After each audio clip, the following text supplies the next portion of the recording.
अस्सलाम वालेकुम मुअज़्ज़िज़ नाज़रीन गिरामी। इमरान प्रतापगढ़ी, बीजेपी और कांग्रेस, जनाब वाला यहाँ पे इस एंकर को बोलने नहीं दिया और ताबड़तोड़ बड़े बड़े जवाबात दिए हैं। अरुण केजरीवाल जो कि बीजेपी के हैं उसके खिलाफ मैं क्यों आया हूं और बीजेपी ने अरुण केजरीवाल हमारे खिलाफ क्यों लाया है। बहुत ही जबरदस्त इंटरव्यू, मजेदार बातें, मजेदार सवाल और जवाब। वीडियो को लाइक करें, चैनल को सब्सक्राइब करें, वीडियो को व्हाट्सएप पे जरूर शेयर करें, कमेंट करके बताएं वीडियो कैसी लगी। वीडियो के एंड पे 20 पॉइंट मैं भी लेके आया हूं इस हवाले से। आइए वीडियो को देखते हैं, फिर उनको देखते हैं। और राहत इंदौरी साहब का एक बहुत अच्छा शेर है कि सिर्फ खंजर ही नहीं आंखों में पानी चाहिए, ऐ खुदा दुश्मन भी मुझको खानदानी चाहिए, और सिर्फ कब्रों की ज़मीनें दे के मत बहलाइए, राजधानी दी थी हमने राजधानी चाहिए।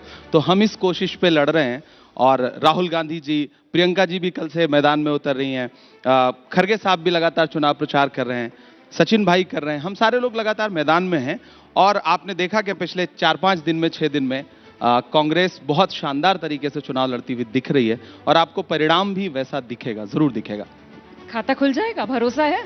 आप इतना छोटा क्यों सोच रही हैं? हम तो बहुत बेहतर सोच रहे हैं। बिल्कुल तो अपनी वो बड़ी सोच बताइए। उम्मीद पे दुनिया कायम है और हमें पूरा यकीन है कि हम बहुत शानदार प्रदर्शन करने जा रहे हैं दिल्ली चुनाव में। नंबर लेकर आऊंगी मैं आपसे आगे, लेकिन पहले आप मुझे ये बताइए, ये चुनाव दर चुनाव इमरान प्रतापगढ़ी की जो सबसे झूठा नेता है उसकी रैंकिंग में आप तब्दीली कर देते हैं। आपका भाषण सुन रही थी मैं, सबसे झूठा नेता तमगा बदल दिया आपने।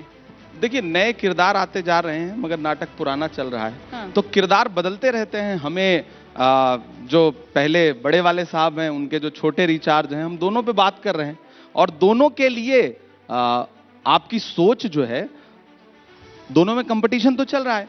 एक ने चाय बेची, दूसरे ने दारू बेची, तो जाहिर सी बात है कंपटीशन तो दोनों में चल रहा है। तो हम विश्लेषण तो बदलते रहेंगे ना, बदलते रहना चाहिए, बदलाव प्रकृति का नियम है। तो अभी अभी इमरान प्रतापगढ़ी की नजर में वो सबसे झूठा नेता रैंकिंग कौन कहाँ है, जरा बता। दोनों में कंपटीशन चल रहा है और अब वो निकल के आए, अभी बोलना शुरू करें। कौन कौन? आप जिनके बारे में बात कर रही हैं। अरे आप खुलकर बोलिए साहब। नहीं, मैं खुल के तो बोल रहा हूँ। आप जिनके बारे में बात कर रही हैं। जहां ना पहुंचे रवि वहां पहुंचे कवि। देखिए, शायर आदमी तो डरता नहीं। पूर्व मुख्यमंत्री महोदय और प्रधानमंत्री महोदय के बीच में लगातार कंपटीशन है। दोनों एक दूसरे को पिछाड़ने में लगे हैं, झूठ बोलने के मामले में, जुमला देने के मामले। एक बात बताइए, लेकिन ये जिस तरीके से फिलहाल ज्यादा आक्रामक आप लोग अरविंद केजरीवाल पर नजर आ रहे हैं, एक मैसेज ये जा रहा है कि दरअसल कांग्रेस ने रणनीति ये बनाई है कि आम आदमी पार्टी को हराना है, तो भले ही उससे बीजेपी को फायदा मिल रोमाना जाए। जी 2013-2014 याद करिए, स्वर्गीय शीला दीक्षित जी हों, डॉक्टर मनमोहन सिंह साहब हों स्वर्गीय, क्या क्या नहीं बोला आम आदमी पार्टी के नेताओं ने। मुझे याद है कि अभी जब डॉक्टर मनमोहन सिंह साहब दुनिया को छोड़ के चले गए तो पूरी दुनिया को महसूस हुआ कि डॉक्टर मनमोहन सिंह साहब क्या शख्सियत थे। लेकिन याद करिए, यही अरविंद केजरीवाल जी उनके बारे में क्या क्या बोला करते थे, आम आदमी पार्टी के नेता क्या क्या बोला करते थे। उस दिन अंतिम संस्कार के दिन मुझे याद है, श्मशान घाट में मेरे आगे मुख्यमंत्री महोदया चल रही थी और मैं बार बार पुराने शब्द याद कर रहा था।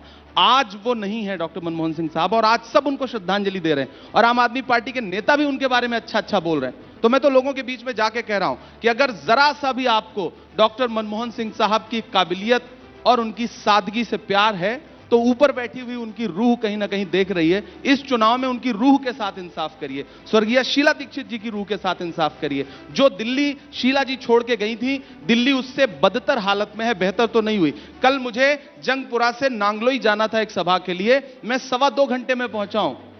अच्छा, ये जो ट्रैफिक का हाल है, जो बदहाली है, जितने मेट्रो स्टेशन छोड़ के गई वो, जितने फ्लाईओवर छोड़ के गई वो, कोई बदलाव दिख रहा है क्या? दिल्ली बदहाल ही हुई है। जुमले थे, नारे थे, जैसे प्रधानमंत्री जी के जुमले और नारे थे वैसे इनके थे, तो दोनों चोर चोर मौसेरे भाई वाली स्थिति है। तो इमरान साहब, जब आप लोगों के बीच जा रहे हैं और आप लोगों से कह रहे हैं कि दिवंगत प्रधानमंत्री, पूर्व प्रधानमंत्री डॉक्टर मनमोहन सिंह और शीला दीक्षित की रूह के साथ जनता इंसाफ करे, तो पलटकर वो कांग्रेस से नहीं पूछ रहे? कांग्रेस ने शीला दीक्षित की रूह के साथ इंसाफ किया 2024 लोकसभा चुनाव इंडिया गठबंधन में 4-3 का जब सीटों का बंटवारा यहां दिल्ली में किया, और 2013 वो कौन सी पार्टी थी जिसने अरविंद केजरीवाल को मुख्यमंत्री की कुर्सी तक पहुंचाने के लिए अपना कंधा आगे किया था? देखिए, आपने मुझसे ये सवाल पूछ लिया, लेकिन आप कभी प्रधानमंत्री जी से ये नहीं पूछ पाएंगे कि उन्होंने महबूबा मुफ्ती के साथ अलायंस क्यों किया था।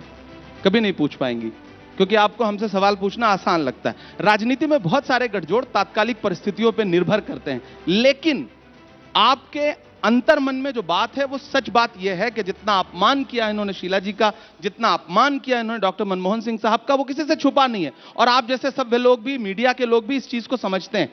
आज हम अलग लड़ रहे हैं, जाहिर सी बात है, हमें लड़ना भी था। लोकसभा चुनाव में गठबंधन हुआ था, वो टूटा और वो सबके सामने है। तो गठबंधन राजनीति में बनते बिगड़ते रहते हैं। एनडीए के बहुत सारे सहयोगी दल हैं जो अलग अलग चुनाव लड़ते हैं अपने राज्यों में, तब तो ये सवाल नहीं उठता है। नहीं, और वो बातें भी उसी तरह की करते हैं। लेकिन मुझे ये बताइए आप कि ये कांग्रेस का जो चरित्र बदल रहा है, इसको लेकर अभी कुछ देर पहले अरविंद केजरीवाल यहाँ इस मंच पर आए थे और उनकी तरफ से कहा गया कि साहब ये दिल्ली के अंदर दरअसल बीजेपी और कांग्रेस के बीच ईलू ईलू चल रहा है, लैला मजनू, हीर रांझा। हमारा चरित्र बदल नहीं रहा है। हम बीच में थोड़े उदार हो गए थे, ज्यादा उदार हो गए थे। हमारी उदारता का, हमारी शराफत का, हमारी सादगी का नाजायज फायदा उठा रहे थे लोग। फिर हमने अपनी उदारता थोड़ी कम की और हम आज खुल करके मैदान में चुनाव लड़ रहे हैं। उसके बाद इतना परेशान क्यों हैं? इलू इलू आप हमारे ऊपर इल्जाम लगा रहे हैं। आप बताइए, आप कौन सी नूरा कुश्ती? आप भारतीय जनता पार्टी को फायदा पहुंचाने के लिए हरियाणा जाते हैं, गोवा जाते हैं, कहां नहीं जाते हैं? और आज आप हमसे कह रहे हैं कि जो हम इलू इलू खेल रहे हैं। सच बात तो यह है कि कोई एक जुमला देता है, आप उस जुमले को आगे बढ़ाते हैं। सेंटर में मोदी और स्टेट में केजरीवाल, ये नारा किसका था? ये टैगलाइन किसकी थी? कांग्रेस की तो नहीं थी ना, थी तो अरविंद केजरीवाल जी की ही। तो फिर वो किस मुंह से ये बात कह रहे हैं? लेकिन इतने आक्रामक अभी नजर आ रहे हैं और 8 महीने पहले देखिए ना किस तरीके से हम साथ साथ हैं। तब संविधान बचाने के लिए दिल्ली में राहुल गांधी के साथी कौन थे? अरविंद केजरीवाल थे। और आज वही अरविंद केजरीवाल, वो अरविंद केजरीवाल संविधान विरोधी हो गए। मतलब गजब की पलटी मारी है साहब कांग्रेस ने। देखिए, पलटी हमने मारी है या उन्होंने मारी है, बार बार मुझे लगता है ये बड़ा पुराना सा सवाल, अब पिछले कई दिन से ये सवाल पूछा जा रहा है। सच बात ये है, मैंने कहा ना, तात्कालिक परिस्थितियों का एक गठबंधन था वो लोकसभा में, इंडिया गठबंधन का हिस्सा थे वो, हम उनके साथ चुनाव लड़ रहे थे। अब विधानसभा का चुनाव हमने अलग लड़ने का निर्णय किया और हम लड़ रहे हैं। तो मुझे लगता है कि ये हमारी पार्टी का बहुत शानदार फैसला है और पहले हो जाना चाहिए था। काश हमने अगर लोकसभा चुनाव भी अलग अलग लड़ा होता तो शायद आज हमारा कैडर और मजबूती के साथ यहां पर दिख रहा होता, ज्यादा व्यवस्थित तरीके से दिख रहा होता। वो कहीं ना कहीं, मतलब मुझे लगता है कि लोकसभा चुनाव भी हमें अलग लड़ना चाहिए था दिल्ली में। तो दिल्ली चुनाव के अंदर मतलब कांग्रेस पार्टी ने मान लिया है कि बड़ी चुनौती अरविंद केजरीवाल ही है, इसी वजह से सारे निशाने अरविंद केजरीवाल पर, क्योंकि इससे पहले देखिए ना, हमारे लिए दोनों मतलब दोनों बराबर हैं। हाँ, एक बड़ा वाला, एक छोटा वाला। हाँ। अभी तो आपने बदल दिया ना, बड़ा छोटा। पूरी पार्टी निकली तो आरएसएस की गोद से ही है ना। हाँ। अन्ना आंदोलन आपको याद है? मैं तो आज पूरे देश में जाके पूछ रहा हूं कि भारत मां की आंख के तारे कहां गए, आरएसएस के राज दुलारे कहां गए? अच्छे दिनों की तरह उन्हें भी खोज रहा, कोई बताए अन्ना हजारे कहां गए? तो 2014 में दिल्ली नरेंद्र मोदी जी को सौंप करके और दिल्ली राज्य जो है वो अरविंद केजरीवाल जी को सौंप करके सारा आंदोलन ठप। लोकपाल का कोई नारा लगाता हुआ आपको दिखता है? जिस भ्रष्टाचार के खिलाफ बातें करके आम आदमी पार्टी का उदय हुआ, उच्चतम शिखर पर खड़े होकर के भ्रष्टाचार के खिलाफ बातें की, मुख्यमंत्री, उप मुख्यमंत्री, चुप मुख्यमंत्री, मंत्री सब भ्रष्टाचार के आरोप में जेल काट के आए। मुझे लगता है ऊपर वाला जब इंसाफ करता है ना तो उसकी लाठी में आवाज नहीं होती। भ्रष्टाचार के आरोपी लगे हैं, साबित अभी कुछ नहीं हुआ। और अरविंद केजरीवाल कह रहे हैं कि साहब हम पर तो आरोप लगे, जेल में डाल दिया। देखिए, जब मीडिया ये कहती है कि साबित कुछ नहीं हुआ, जब मीडिया ये कहती है कि अभी साबित कुछ नहीं हुआ, आरोप लगे, आरोप तो लगे ना, जेल तो काट के आए ना। सवाल तो सुन लीजिए, इसी को तो कह रहे हैं अरविंद केजरीवाल। कह रहे हैं आरोप तो गांधी परिवार पर भी लगे, वो नेशनल हेराल्ड वाला केस भी आया, गांधी परिवार तो सलाखों के पीछे नहीं भेजा। मतलब ये सेटिंग बीजेपी और गांधी परिवार की। अच्छा, मतलब आप जेल नहीं भेज पाए तो अरविंद केजरीवाल जी कह रहे हैं कि सेटिंग है, और आपको जेल भेज दिया तो सेटिंग नहीं है। आप हरियाणा जाके चुनाव लड़ रहे हैं, आप गोवा जाके चुनाव लड़ रहे हैं, जनता इतनी मूर्ख है उसको दिखता नहीं क्या? और जेल रॉबर्ट वाड्रा जी के खिलाफ या फिर राहुल जी के खिलाफ या फिर परिवार के खिलाफ जो आरोप थे, उसमें तमाम केसेज में भारतीय जनता पार्टी तो सिर्फ जुमला देती है, नारा देती है, बातें करती है, चुनाव लड़ती है उन मुद्दों पर, लेकिन उसके पास अगर कुछ होता तो क्या अब तक वो छोड़ती? अगर कुछ होता तो कार्रवाई ना करती? तो ये कहने के लिए बहुत आपको तार्किक लगता होगा, लेकिन सच्चाई ये है कि अरविंद जी ये कह करके अपने आप को बचा नहीं सकते हैं। ठीक है, अब मैं आती हूँ आपके उस दावे पर जो आपने कहा कि साहब इस बार कांग्रेस पार्टी शानदार करने वाली है, उसके लिए जरूरत है वोट बैंक की। वो वोट बैंक जो आपसे पूरी तरीके से खिसक कर आम आदमी पार्टी के पाले में चला गया, और इसमें एक बड़ा चंक उस मुस्लिम वोटर का है जिसको लेकर तेलंगाना और कर्नाटक में तो कहा गया कि मुसलमानों ने रीजनल पार्टी को दरकिनार कर कांग्रेस को चुना, लेकिन दिल्ली विधानसभा चुनाव 2020 का आंकड़ा CSDS का 13% मुसलमानों ने कांग्रेस को वोट दिया, 87% ने आम आदमी पार्टी को वोट दिया। वो मुस्लिम वोटर दिल्ली का मुसलमान कांग्रेस पे भरोसा क्यों करेगा? देखिए, सबसे पहले तो आप पर्टिकुलर किसी एक कम्युनिटी को पार्टी का वोट बैंक क्यों कहते हैं? मीडिया का जो ये नैरेटिव है वो कितना बारीक नैरेटिव है। आपने कभी भाजपा के लिए इस्तेमाल किया कि कोई एक पर्टिकुलर कम्युनिटी है जो उनका वोट बैंक है?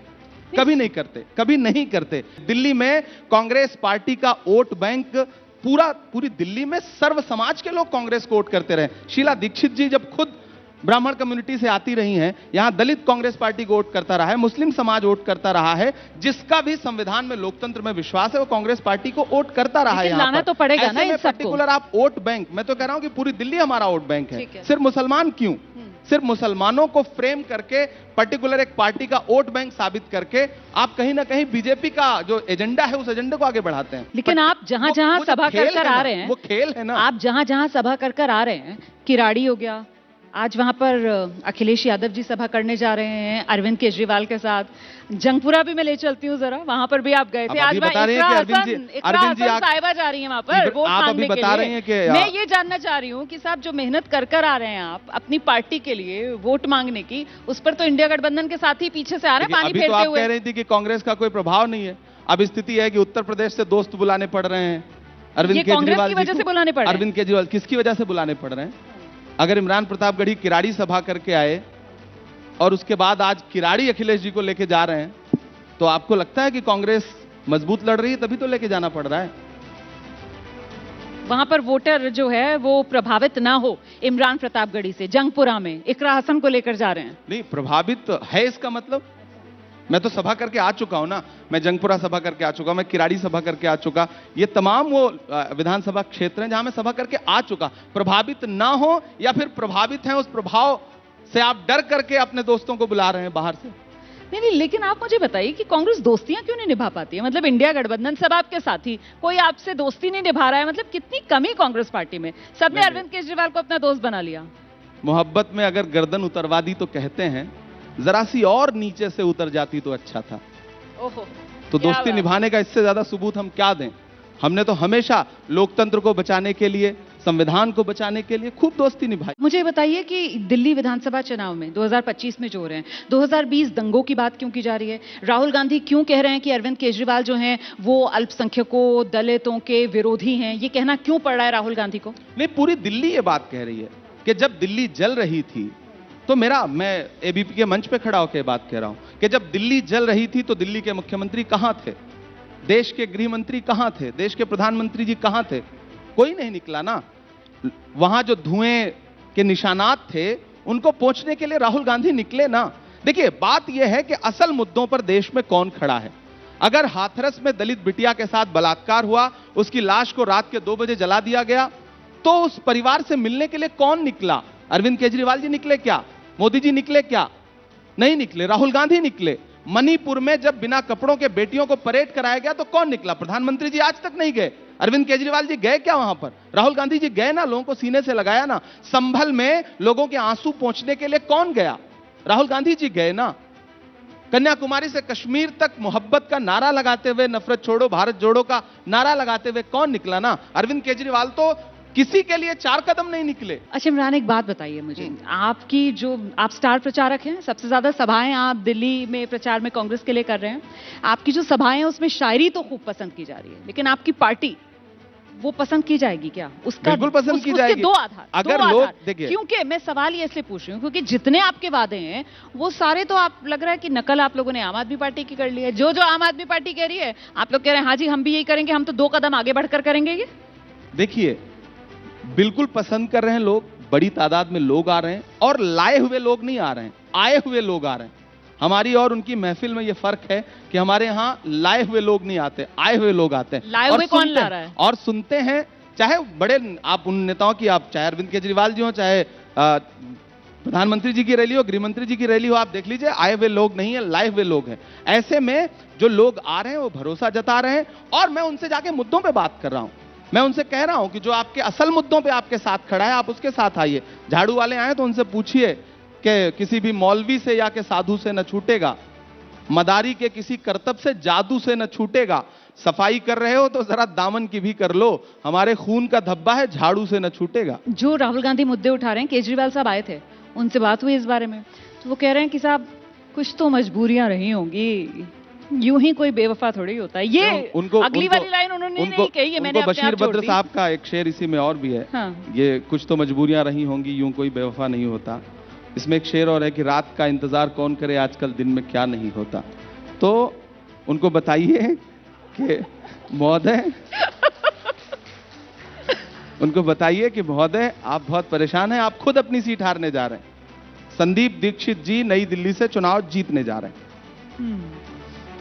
केजरीवाल जी के लिए कुछ हो जाए, सभाओं में जा रहे हैं तो केजरीवाल जी पर वो शायराना अंदाज जो हिट हो रहा है इमरान प्रतापगढ़ी का। देखिए, मैं शायर हूं और मैं अभी एक नई नज्म सुना रहा हूं, मैं सुना देता हूं, आप भी कहेंगे कि देखो इरशाद। जरा जोरदार तालियां हो जाएं जब तक वो मोबाइल में निकाल लें वो नई नज्म जो एबीपी न्यूज के दर्शकों के लिए खास तौर पर इमरान प्रतापगढ़ी साहब पेश करने वाले हैं। पूछ रहा हूं जा करके, हो चौकीदार या पलटी मार, हो चौकीदार या पलटी मार, जनता के असली मुद्दों से दोनों हुए फरार, हो पलटी मार या चौकीदार, हो चौकीदार या पलटी मार, दिल्ली राज्य की बर्बादी के दोनों जिम्मेदार, हो पलटी मार या चौकीदार, हो चौकीदार या पलटी मार। के चाय बेचने वाला पूरा भारत बेच रहा है, इसी काम में हासिल उसे महारत बेच रहा है। कि रेल बिक गई, तेल बिक गया, बिका हवाई अड्डा, सब कुछ बिकता देख के खुश हैं अपने जेपी नड्डा। और अब ये पंक्तियां सुनिए कि यहां के छोटे वाले बड़े जुझारू बेच रहे हैं, यहां के छोटे वाले बड़े जुझारू बेच रहे हैं, मौका मिला तो खुलकर साहब दारू बेच रहे हैं। दोनों ने मिलकर के किया दिल्ली का बंटा धार, हो चौकीदार या पलटी मार, हो चौकीदार या पलटी मार, जनता के असली मुद्दों से दोनों हुए फरार, हो चौकीदार या पलटी मार, हो चौकीदार या पलटी। तो नाज़रीन गिरामी, ये थे इमरान प्रतापगढ़ी साहब जो ये बता रहे थे कि बीजेपी वालों ने मुल्क को जन्नत के ख्वाब दिखाए, मगर हकीकत में हर गली कूचे को नफरत की आग में झोंक दिया। रश, कूड़ा, क्रिकेट, गंद, बस अल्लाह ही बचाए। ये नीयत जब भी बोलते हैं, ये नेता जब भी बोलते हैं, लगता है जैसे सच्चाई से नहीं बल्कि स्टेज ड्रामे के डायलॉग बोल रहे हैं। मोदी जी ने सबसे बड़ा नाटक अच्छे दिन का खेला और आज तक अवाम को सिर्फ महंगाई मिली है। बीजेपी ने खुद को राम के भक्त कहा, मगर उनके अमल देखो तो शैतानियत भी शर्मा जाए। ये लोग सियासत नहीं करते बल्कि कौम को मजहब के नाम पर तकसीम करते हैं। इनका हर इंतखाबी मंशूर झूठ का पलंदा है, जैसे कहानी सुनाई जाती है मगर अंजाम कभी नहीं आता। ये नेता कौम को सब का साथ कहते हैं मगर हकीकत में सिर्फ अपनों के साथ निभाते हैं। मोदी जी का कैमरा वाला आंसू सब ने देखा मगर किसानों ने असली आंसू साफ करने वाला कोई नहीं मिला किसानों में से। बीजेपी ने जमहूरियत को तमाशा बनाया और ऐवान को सिर्फ तालियां बजाने का हाल बना दिया, और उनके वादे वही हैं जो पतंग की डोर की तरह हवा में उड़ते हैं और कभी हाथ नहीं आते। ये नेता मुल्क के मसाइल हल करने नहीं आते बल्कि नए मसाइल पैदा करके वोट बटोरते हैं। हर तकरीर में बड़े बड़े दावे मगर नतीजा हमेशा सिफर निकला, जैसे खोखला ढोल बचता है। बीजेपी का सबसे बड़ा हुनर यह है कि वो झूठ को 100 बार बोलें और फिर इस पर यकीन दिलाएंगे। और मोदी जी के राज में गांधी के भारत कम और गोडसे का ख्वाब ज्यादा नजर आ रहा है। तालीम और सेहत की बात तो कागजों में रह गई, मगर नफरत की सियासत हर दिल में बिठा दी गई है। वो हुकूमत है जिसने नौजवानों को नौकरी का झांसा दिया और बेरोजगारी का तोहफा बनाया। बीजेपी वाले कहते हैं कि हम ताकतवर हैं, हकीकत यह है कि ये सिर्फ कमजोर को दबाने की ताकत रखते हैं। मोदी जी ने दुनिया को ख्वाब दिखाया कि भारत उभरता सितारा है, मगर अंदर से अवाम रोटी को तरस रही है। इनके नारे सबका विकास, मगर विकास हमेशा सिर्फ चंद सनतकारों के घर तक पहुंचता है। सबसे बड़ा सच यह है कि बीजेपी की सियासत झूठ पर खड़ी है और झूठ का घर कभी दबाया नहीं जाता, देर पा नहीं होता। झूठ हमेशा जल्दी खत्म हो जाता है। तो आज की वीडियो कैसी लगी? वीडियो को लाइक करें, चैनल को सब्सक्राइब करें, वीडियो को व्हाट्सएप पे जरूर शेयर करें, कमेंट करके बताएं वीडियो कैसी लगी। मिलते हैं नेक्स्ट वीडियो में। अस्सलाम वालेकुम।